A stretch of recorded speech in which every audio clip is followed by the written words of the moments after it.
Hello again. So I get many comments asking, what about all the 19th century structures they tell us were built in just a few years? What about countries like Australia that had lower population numbers? I started volume 1 of LHFE with the premise that electric power tools were not invented until 1895, and this meant that much of the architecture we see in the 19th century photographs was a great impossibility. But it's not correct. A year and a half later, I've done more research, both in archives and out and about, looking closely at these structures.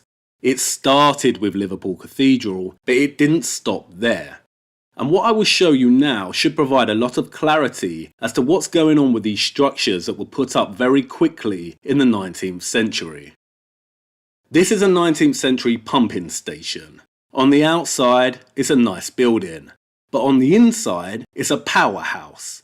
And now and then they open to the public so you can look at how it was all done back then. They don't use anything but the technology of the time. It's all run off coal, water and steam. Steam technology is very powerful. For the last year I've been going around looking at as many structures as possible, including the 19th century ones, and I realised something.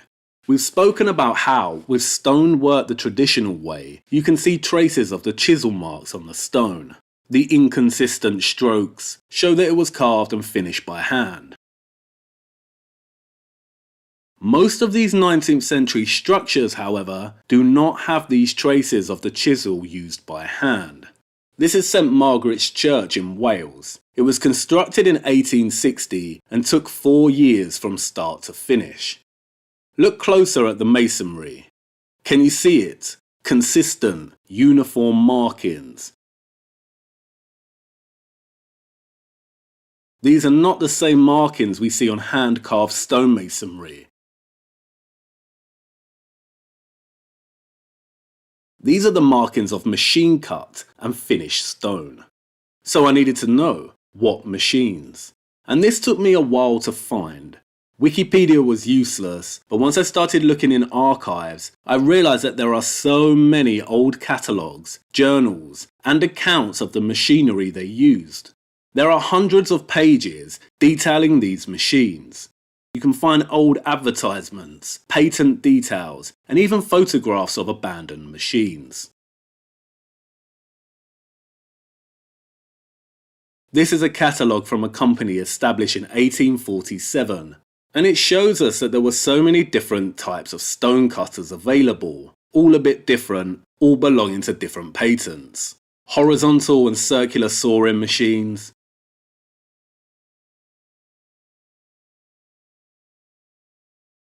marble and stone sawing frames, stone dressing machines,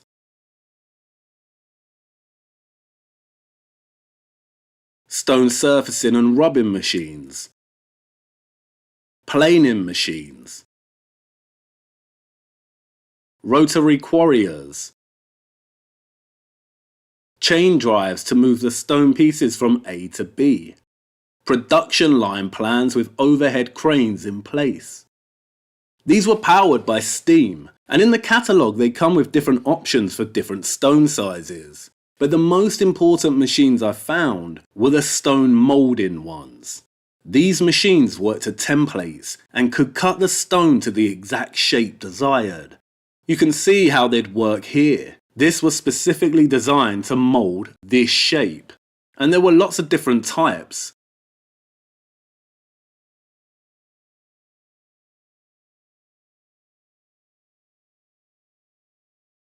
This is why there are no inconsistencies and little mistakes in the 19th century structures that were built in just a couple of years.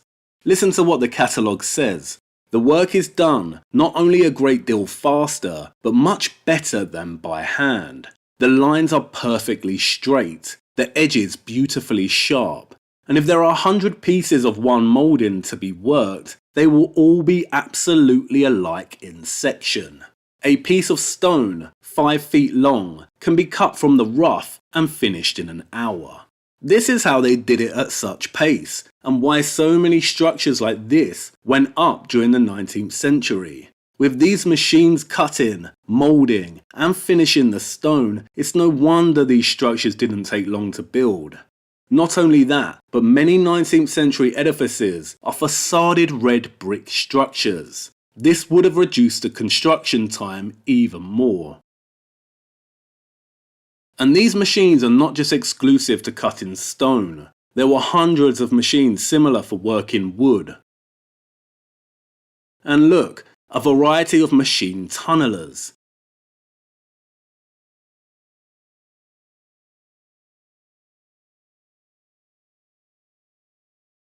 This is what these tunnelers were able to achieve. The Industrial Revolution went worldwide, so they also had machines in Australia. They used them when constructing the General Post Office in Sydney. Look, rotating machines for polishing granite. The construction of this building, as I have learned, is not an impossibility. It's a machine-cut facade over metal framing. In 1870, Sydney had a population of roughly 200,000 people. Melbourne was even higher due to the gold rush. This is not just a handful of convicts, but more than enough population-wise to have a decent workforce to build these structures, especially with the aid of machine cutters. And I'm almost certain that Australia has a lot of hidden and corrupted history. I'm not saying it doesn't, and that we shouldn't be investigating it. My point is that I was naive to think that just because the Victorians rode around in horse and cart and did not have electric power tools, that they didn't build these structures. There is a lot more to the story, such as water and steam-powered Industrial Revolution machines. And also, when I really think about it, it makes no sense. The Tartarian hypothesis states that the narrative is a lie because there is no way the Victorians built some of these structures as fast as they tell us. Structures such as this one, and this one, and this one. But if they went to such an effort to stage and fake so many old photographs, like the hypothesis also claims, would it not just be easier to tell us that these buildings took longer to construct? Why would they lie about the photographs, but then give us the real construction time frame for these buildings? Looking at black and white photographs, while droning softly spoken soliloquies, and asking a question here or there, in my opinion, is not research. It's speculation. And formulating a hypothesis from speculation without proper research means there is a risk of arguing from incredulity. And I know, because I've done it.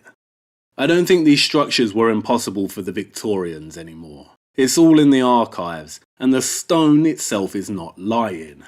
And it took me a long time to find these documents. It's not like the details about stone cutting machines are shoved down our throats. They've fallen into obscurity. But this information does exist, and these documents corroborate with what I'm seeing with the stone itself. They didn't have electric power tools, but powerful Industrial Revolution machines, running on water or steam, that meant they could build these structures in just a couple of years. And that's good, because for me it's another mystery solved, and I can focus on looking into other areas of hidden history and stop wasting my time.